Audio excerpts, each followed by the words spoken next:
राउत पर ईडी की कार्रवाई को लेकर राजनीति भी गर्म है। बीजेपी ने इस कार्रवाई को सही ठहराया, लेकिन शिवसेना का कहना है कि राज्यपाल कोश्यारी के बयान से उठे विवाद से ध्यान हटाने के लिए यह कार्रवाई की गई है। नहीं, ईडी अपना काम कर रही है, वो संजय राउत हो या कोई हो, गड़बड़ कीजिएगा तो ईडी वहां पहुंचेगी और आपसे सवाल जवाब करेगी। इसमें इतना हाय तौबा क्यों मचाया जा रहा है? आप खुद ठीक हो तो कोई दिक्कत नहीं।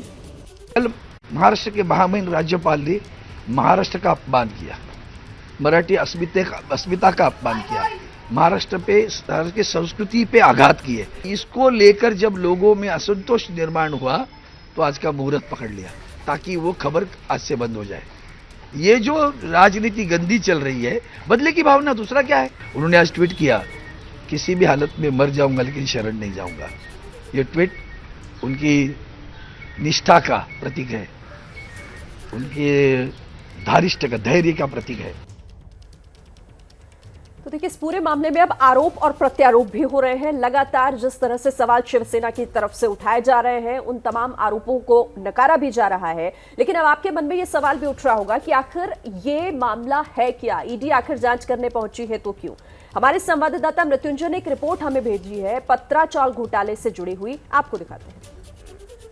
आखिरकार ये पूरा मामला क्या है और किस मामले के चलते संजय राउत पर ये गाज गिरी है? दरअसल ये पूरा मामला गोरेगांव के पत्राचाल में हुए भ्रष्टाचार से जुड़ा हुआ है। हम उसी जगह पर मौजूद हैं। ये जो आप जगह देख रहे हैं, ये मुंबई के गोरेगांव वेस्ट इलाके का पत्राचाल है और यहाँ पर पहले चौल के घर हुआ करते थे और सैकड़ों परिवार यहाँ पर रहा करते थे। साल 2009 के बाद में यह निर्णय लिया गया कि इस पत्राचाल को डेवलप किया जाएगा, यहाँ पर बड़ी बड़ी इमारतें बनाई जाएंगी और यहाँ रहने वाले टेनेंट को घर दिया जाएगा। जिसके बाद इसकी जिम्मेदारी प्रवीण राउत की कंपनी गुरु आशीष कंस्ट्रक्शन को इसकी जिम्मेदारी सौंपी गई और कंपनी पर यह जिम्मेदारी थी कि यहाँ रहने वाले जो टेनेंट हैं, जो फिलहाल आपको सामने की इस 4 मंजिला इमारत पर, जो कि एक टेम्पररी इमारत बनाई गई है, इसमें रहने वाले टेनेंट को घर दिया जाएगा। यह काम गुरु आशीष कंस्ट्रक्शन कंपनी को दिया गया। लेकिन प्रवीण राउत पर आरोप है कि उन्होंने पत्राचाल में रहने वाले लोगों के साथ धोखाधड़ी की। दरअसल मुंबई के गोरेगांव स्थित में ये जो पत्राचाल, ये महारा का प्लॉट है। आरोपों के मुताबिक प्रवीण राउत की कंपनी गुरु आशीष कंस्ट्रक्शन ने इस लैंड के कुछ हिस्से को निजी बिल्डरों को बेच दिया, जबकि इस चौल को डेवलप करने का पूरा काम गुरु आशीष कंस्ट्रक्शन कंपनी को ही दिया गया था। गुरु आशीष कंस्ट्रक्शन को पत्राचाल में 3000 फ्लैट बनाने थे, जिसमें से 672 फ्लैट यहाँ के टेनेंट को देने थे और बाकी के जो बचे हुए फ्लैट थे वो महारा और डेवलपर के बीच बांटे जाने थे। लेकिन साल 2010 में प्रवीण राउत ने गुरु आशीष कंस्ट्रक्शन कंपनी की 25% हिस्सेदारी एसडीआईएल को बेच दी। एसडीआईएल वही कंपनी है जो वाधवा बंधुओं की कंपनी है।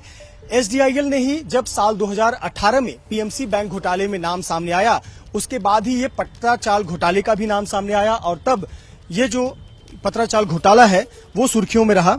साल 2011, 12, 13 में यह जानकारी निकलकर सामने आई कि इस प्लॉट के, पत्राचाल प्लॉट के कई हिस्सों को दूसरे प्राइवेट बिल्डरों को भी बेच दिया गया। उनको यह जिम्मेदारी दी गई कि वो इस इलाके को रीडेवलप करें।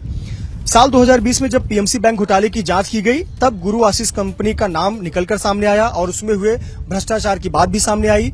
साथ ही साथ जब ईडी इस पूरे मामले की जांच करने लगी तो यह खुलासा हुआ कि प्रवीण राउत की पत्नी माधुरी राउत के अकाउंट से साल 2010 में संजय राउत की पत्नी वर्षा राउत के अकाउंट में 83 लाख रुपए ट्रांसफर किए गए हैं। आरोप है कि यही जो 83 लाख रुपए ट्रांसफर किए गए, इन्हीं पैसों का इस्तेमाल दादर में फ्लैट खरीदने के लिए संजय राउत ने किया था और यह जो फ्लैट आज अटैच किया गया है, उसी पैसे से खरीदा गया यह फ्लैट था, जो कि प्रवीण राउत की पत्नी माधुरी राउत के अकाउंट से पैसे वर्षा राउत के अकाउंट में गए हुए थे। अगर बात करें पत्राचाल की, तो यह करीब 1034 करोड़ का घोटाला हुआ था, भ्रष्टाचार हुआ था और इसी मामले की जांच जब प्रवर्तन निदेशालय कर रही थी तो उसमें यह ट्रांजैक्शन निकलकर सामने आया, जिसके चलते यह स्पष्ट हुआ कि प्रवीण राउत की पत्नी के अकाउंट से संजय राउत की पत्नी के अकाउंट में पैसे ट्रांसफर हुए हैं और उस पैसे का इस्तेमाल प्रॉपर्टी खरीदने में किया गया है और इसीलिए प्रवर्तन निदेशालय ने संजय राउत की संपत्ति को जब्त किया है। जिन संपत्तियों को जब्त किया है उसकी कीमत 11 करोड़ 15 लाख से अधिक है। कैमरामैन धर्मेंद्र पांडे के साथ मृत्युंजय सिंह, एबीपी न्यूज, मुंबई। तो संजय राउत के घर पर क्यों छापेमारी चल रही है, क्यों ईडी कार्रवाई कर रही है, पूरी विस्तार से जानकारी हमारे सहयोगी मृत्युंजय ने दी।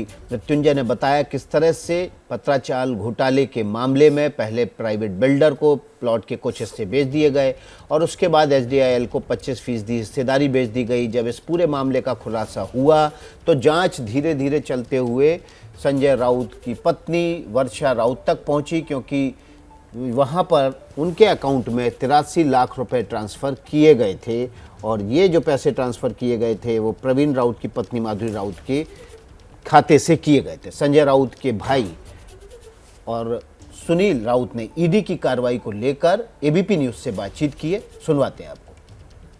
हेलो, सुनील राउत जी। संजीव राउत बोलते हैं। सर, मैं सूरज बोल रहा हूँ एबीपी न्यूज से। सर, एक प्रतिक्रिया चाहिए थी कि ईडी के अधिकारी अभी हमको बात करने को नहीं दे रहे मोबाइल पे, ठीक है? तो क्या ईडी के अधिकारी क्या कर रहे हैं, पूछताछ कर रहे हैं राउत साहब? अभी डॉक्यूमेंट चेकिंग कर रहे हैं। ओके। तो सुना आपने, ये संजय राउत के भाई हैं सुनील राउत। हमारे संवाददाता सूरज ओझा उनसे फोन पर बात करने की कोशिश कर रहे थे, जिसमें उन्होंने कहा कि डॉक्यूमेंट्स चेक किए जा रहे हैं। एक बार फिर से आपको सुनवा देते हैं वो बातचीत। हेलो, सुनील राउत जी। संजीव राउत बोलते हैं। सर, मैं सूरज बोल रहा हूँ एबीपी न्यूज से।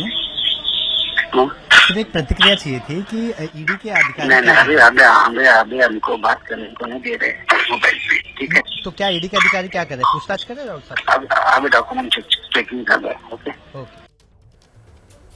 तो हमारे सहयोगी सूरज ओझा ने संजय राउत के भाई सुनील राउत से बातचीत की थी। क्या मजबूरी है मेरी, बताइए। मैं अभी आपको बताती हूँ कि मैंने ओए होए होए होए होए, नमकीन के चटकारे लेते हुए टकटकी मार के डिबेट शो को पॉज रिपीट कर कर के देख रहे हैं जोगिंदर जी। इनकी तरह आप भी देखें अपनी फेवरेट डिबेट्स को रिपीट कर और डाउनलोड कीजिए एबीपी लाइव ऐप अपने स्मार्ट टीवी पर।